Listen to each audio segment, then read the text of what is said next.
Hi hello నమస్తే welcome to YRV media health and beauty. నేను మీ కళ్యాణి. ఈరోజు మనతో ప్రముఖ వైద్య నిపుణులు famous cardiologist from pulse hospital doctor MSS Mukherjee గారు ఉన్నారు. హాయ్ సార్, నమస్తే. How are you? సార్, ఇప్పుడు చాలామందికి అంటే ఒక షాకింగ్ న్యూస్ వినగానే హార్ట్ అటాక్స్ వస్తున్నాయి అంటారు. అంటే అందరికీ రావాలా? కొంతమందికి అలా రియాక్ట్ అవుతారు. అలా ఎందుకు కొంతమందికి మాత్రమే హార్ట్ అటాక్స్ వస్తున్నాయి? అంటే షాకింగ్ న్యూస్ విన్నప్పుడు హార్ట్ అటాక్లు రావడం అనేది ఎందుకు వస్తుందంటే లోపల అండర్లయింగ్ కొంత డిసీజ్ ఉందనుకోండి. ఫర్ ఎగ్జాంపుల్ ఇప్పుడు 90% బ్లాక్ ఉందనుకోండి లోపల. వాళ్ళు షాకింగ్ న్యూస్ వినగానే ఏమవుతుందంటే కొంత బీపీ పెరగడం, కొంత పల్స్ రేట్ పెరగడం జరుగుతుంది. ఎప్పుడైతే బీపీ పల్స్ రేట్ పెరుగుతాయో గుండె పైన ఒత్తిడి పెరుగుతుంది. నార్మల్గా 90% బ్లాక్ ఉన్నా సరే ఆ 10% రక్తంతో గుండె కండరం నడుస్తూనే ఉంటుంది.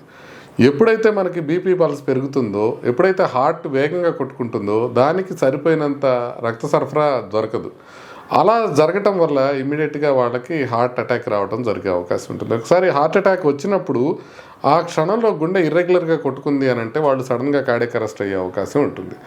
అదేవిధంగా ఇప్పుడు మనకి హిడెన్ బ్లాక్స్ మాత్రమే కాకుండా కొంతమందికి హిడెన్ ఛానలోపతీస్ అని ఉంటాయి. అంటే కొంత కండక్షన్ సిస్టమ్ అబ్నార్మాలిటీస్ పుట్టుకతో ఉంటాయి.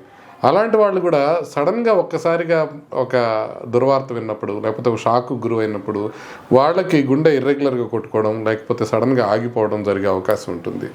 ఎస్పెషల్లీ సిపివిటి అనే అండర్లయింగ్ డిసీజ్ ఉన్న వాళ్ళకి ఇలా జరిగే అవకాశం ఉంటుంది. కాబట్టి ఎప్పుడు కూడా మనకి లోపల తెలియకుండా కొంత ప్రాబ్లం ఉన్నప్పుడు సడన్గా ఒక్కసారిగా బీపీ పెరిగి హార్ట్ రేట్ పెరిగి దానికి అకష్టమయ్యే లోపలే గుండె ఇర్రెగ్యులర్గా కొట్టుకుందంటే వాళ్ళకి అకస్మాత్తుగా మరణం సంభవించే అవకాశం ఉంటుంది.